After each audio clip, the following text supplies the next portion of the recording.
بدعوة من مجموعة من المنظمات الدولية، عقد في مقر هيئة الأمم المتحدة في جنيف ندوة حول واقع المرأة السورية وما تعانيه في ظل الأزمة الحالية، حيث طالب بعض ممثلي الدول تحسين ظروف المرأة في سوريا وإشراكها في عملية التسوية السياسية الحالية.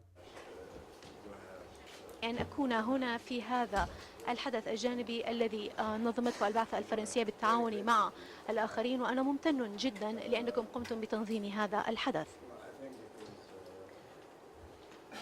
أعتقد أنه من المهم أن نقول أن للنساء دورا مهما يقمن به، وأنه يجب أن يكون للنساء دورا مهم يقمن به، ولكن للأسف هذا الأمر ليس بالسهل. الوضع ليس سهلا أن نمنح النساء حقهن. في سوريا تحدثنا مع الحكومة لفترة طويلة، نحن أيضا نتحدث مع المعارضة ونذكرهم دائما بالقرارات التي أصدرها مجلس الأمن، قرار 1325 وقرار 2122، وهي قرارات توصي، هي حقا أكثر من أنها توصي، هي تطلب أنه في المفاوضات كالمفاوضات التي نتوقعها الآن والتي نأمل أنها سوف تحدث في 22 من كانون الثاني، هذه القرارات تطالب أن تكون النساء ممثلات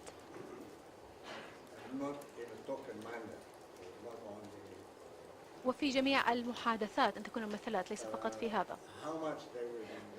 ما إلى أي درجة سيستمعون إلينا وإلى أي درجة سيطبقون هذه أو سيستجيبون بشكل إيجابي إلى هذه القرارات هو أمر لا ندركه بعد. في أوضاع مختلفة أعتقد أن الأمم المتحدة دائما حاولت، حتى وإن لم تكن النساء ممثلات في الوفود الرسمية، حاولت الأمم المتحدة أن تكون النساء رغم ذلك حاضرات موجودات، وأن تكون قريبات من الأحداث، وأن يسمح لهن بأن يسمعن أصواتهن ويرسلن رسائلهن. كما تعلمون أيها السادة السفراء، نحن أيضا ومع هيئة الأمم المتحدة للمرأة وبدعم من كثيرين منكم، نحن ننظم اجتماعا، نعمل على تنظيم اجتماع أكبر للنساء والسيدات السوريات في 12 و13 من كانون الثاني. ناقشنا مع هيئة الأمم المتحدة للمرأة ومع هيئات ومنظمات أخرى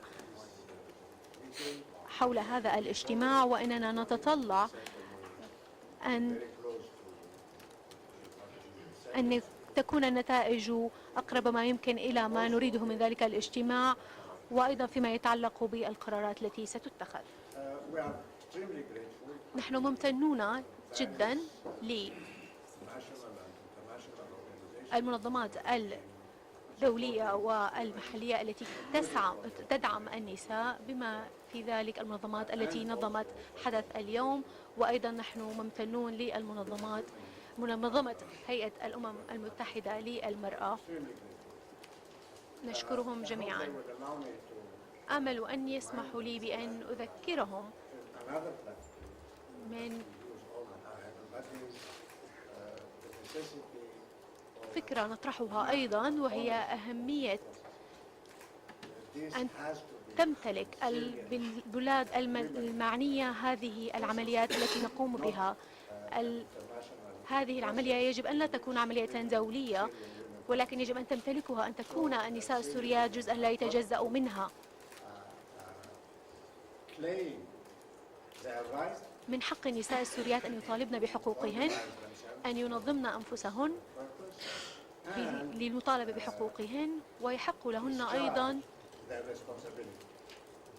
أن يقومن بمسؤولياتهن وأدوارهن كما يرونهن. لديهن الحق وأيضا عليهن المسؤولية.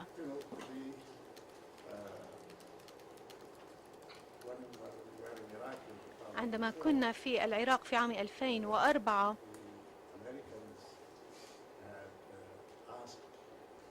طلب الأمريكيون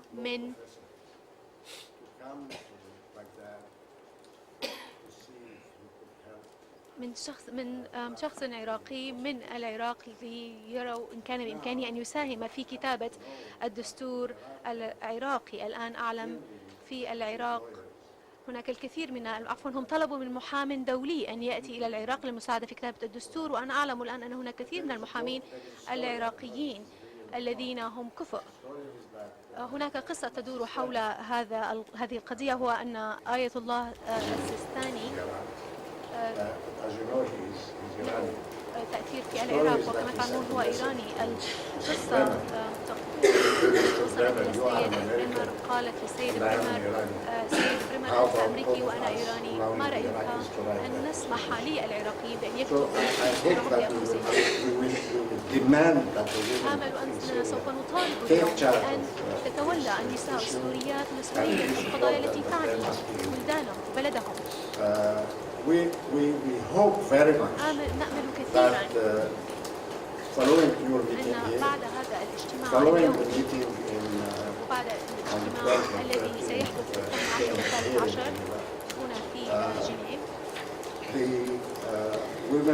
نأمل أن سيكون للنساء القدرة والمصداقية والوجود. We will discuss with them how best to make their voice heard inside the negotiation and also in Syria. There is one serious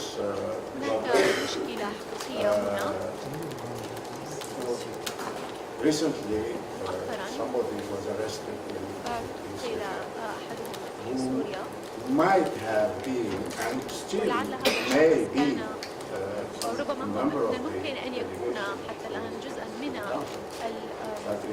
البعثة رجاء الناصر. موجودة معنا. 1 year ago, السيد هو somebody السيد else رجاء who is also الناصر، an important man in the opposition, وهو شخصية مهمة في المعارضة، واختفى في المطار. Coming out of the airport, he was in China. عندما كان يغادر المطار قادما when من they came الصين، out of the airport, they just عندما كان خارجا من we المطار، and a lot of other people have spoken نحن to the والكثيرون government. تحدثنا إلى الحكومة، والحكومة ما زالت تدعي أنهم لا يعرفون أين هو. هناك مناضل آخر نفس الوضع يتفق عليه هو عبد العزيز الخير، ويعتقد أهل وأصدقاء عبد العزيز الخير أنه رجاء الناصر was arrested.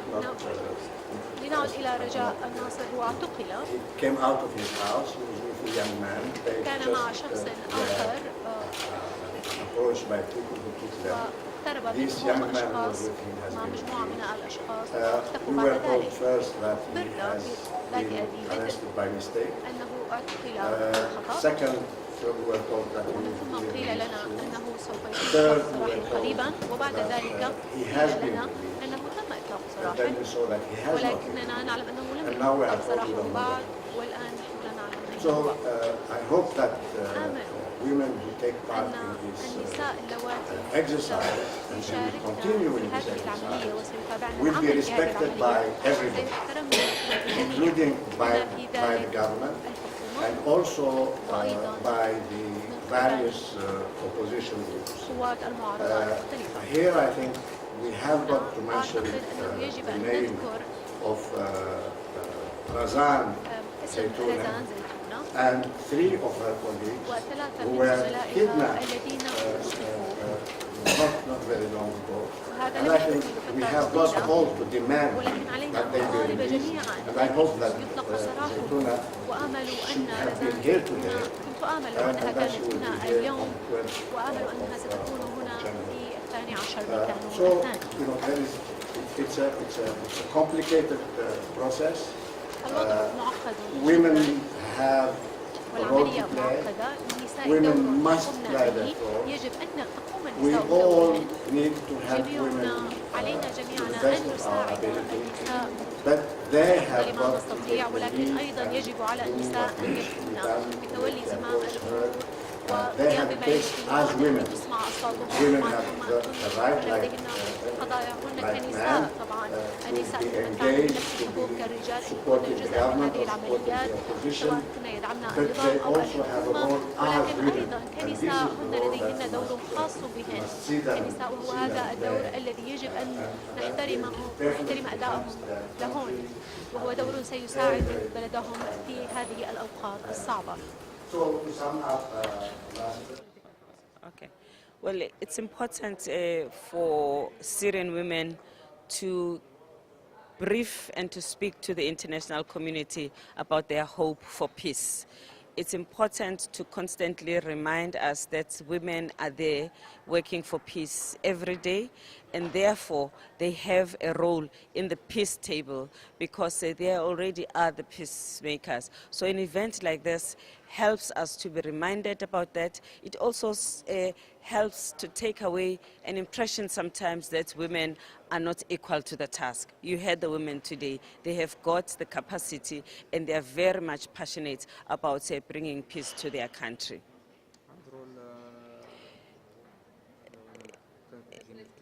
Yeah, the role of the women in the political process in Geneva is to bring some of the things that will not necessarily be said by men. Women understand very well what are the challenges that they face in the health arena, which will continue after the war if they are not put on the table. It is important to have women in the peace table in order for them to make some economic arguments. It is important to make sure that the reconciliation and the future is an inclusive future. We know that in situations where women participate in peace process, the leadership role of women is entrenched so that the post-war Syria will be a country that has taken women's leadership on board. If we miss an opportunity to have women negotiating and participating in the peacemaking, chances are that it's going to be harder to bring women back.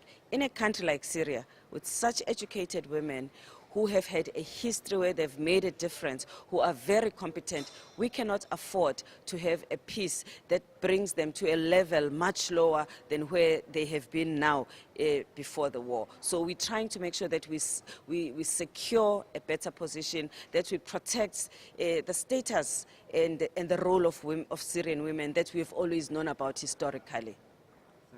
Okay. Thank you. Yeah, okay, you will hold it. Okay, I am the UN. I am the United Nations representative of an international organization working for women and peace. And this conference, I think, was very useful in trying to clarify the issues on what women can work. And there is obviously a serious problem of which side the war in Syria is going. And that was in the mind of many people. But it is excellent that United Nations took an initiative to have a conference, Geneva 1, with Brahimi. And I think we should continue to talk about the peace process and to bring women fully in the peacemaking process. You think women... An opportunity to do that. Just now they have suffered a lot. Their children have suffered, their family has suffered, and the country has suffered a lot. The country has been destroyed, people have been killed, and they have crossed the border as refugees. And a country must be built. In order to build this, women must be fully participating. Thank you. Thank you very much. أكد المشاركون في الندوة على أن المرأة السورية صاحبة تاريخ مشرف، ورغم مشاركة بعض الدول التي حاولت العبث في التاريخ والحضارة السورية، إلا أن للصوت السوري كلمته في المحافل الدولية.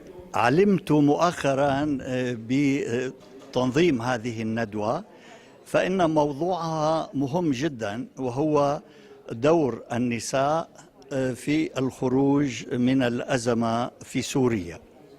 ولكن مما أثار انتباهي هو أن الداعين لهذه الندوة هم سفارات 4 بلدان معادية لسوريا بكل وضوح، وهي فرنسا وبريطانيا وكندا والنرويج.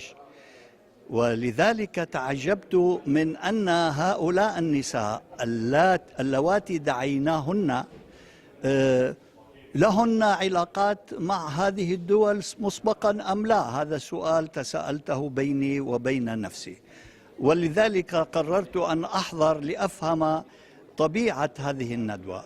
وعندما سمعت السيد الأخضر الإبراهيمي الذي افتتح الندوة وقال بأن الموضوع يجب أن يكون بين السوريات وليس بين جماعات تمثل أجندات خارجية، وليس الكلمة التي استعملها، وإنما تمثل اتجاهات خارجية قبل أن تمثل المجتمع السوري. وهذا شيء جيد طمنني بأن المندوب الخاص للأمم المتحدة من أجل جنيف 2 يعي هذه المسألة الحيوية.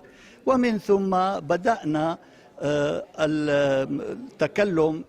نائبة المفوضة العليا لحقوق الإنسان تكلمت أيضا بشكل نوعا ما إيجابي، وكذلك المتحدثات الآخرات. وأما السوريات اللواتي دعيت للتكلم فإن إحداهن وهي السيدة رنا اليازجي أو لما اليازجي تكلمت بشكل جيد، وتكلمت نوعا ما عن دور المرأة وحيوية المرأة السورية والأعمال التي تقوم بها في مجال حقوق الإنسان وفي مجال المساعدات الإنسانية. وذكرت شهادات من تل الزعتر، مخيم تل الزعتر، بأن الناس يريدون الرجوع إلى بلدهم ولا يريدون النقود أو يريدون شيء آخر سوى العودة إلى منازلهم في سوريا. والبقية المتحدثات نوعا ما شابات أسمي لغة خشبية تكلمنا بها. ومن ثم حدثت النقاش مع القاعة، وتحدث السفير الفرنسي بأول من تحدث، ومن ثم السفير البريطاني، وكذلك سفير بلاد الواطئة أي هولندا، وأيضا سفيرة البرازيل. وتساءلنا خاصة سفيرة البرازيل ما هي أفق الجنيف 2 ودور المرأة في هذا النقاش. ومن ثم أنا طلبت الكلام، ولحسن الحظ أعطاني الرئيس الجلسة الكلام، فوضحت بأن المرأة تشكل نصف المجتمع، وإذا لا تستطيع أن تتحرك وتتمتع بحقوقها السياسية والثقافية والاجتماعية والمدنية فإنها لا تستطيع أن تقوم بنشاط حيوي. وأشدت بالنساء السوريات اللواتي يحملن في جنيهاتهن حضارة 7000 سنة، وهن يعملن بكل إخلاص وبكل وطنية وبكل جدية. وهؤلاء النساء يجب أن يشاركنا في مؤتمر جنيف 2. ومن ثم سألت سؤالا للسفير الفرنسي والبريطاني: إلى متى ستستمرون في مساعدة المجموعات الإرهابية التكفيرية الوهابية التي تفتك في سوريا وتسفك الدماء السوري؟ لأن يجب أن لا نفقد البوصلة، وهن هؤلاء الذي أساس الصراع والأزمة معهم، لأن الأزمة في سوريا هي بين سلطة الدولة التي تحافظ على سيادتها وعلى دستورها وعلى أمن شعبها، وما بين هؤلاء المجموعات المسلحة التكفيرية. ومن ثم أجابتني السيدة السورية بما معناه بأنه يجب أن على المرأة أن تشارك في الوفد الذي الذي يأتي إلى جنيف 2 واقترحت على سبيل المثال بأن نسبة النساء اللواتي يجب أن يشاركن في مؤتمر 2 في الوفد الحكومي يجب أن لا يقل عن 30%. وهذا شيء طبعا تقديراتها هي، وأنا أؤيد هذا التقدير بأن تكون المرأة فعالة، وخاصة المرأة السورية لأنها بتبيض الوش. شكرا كثير لك. يا أهلا.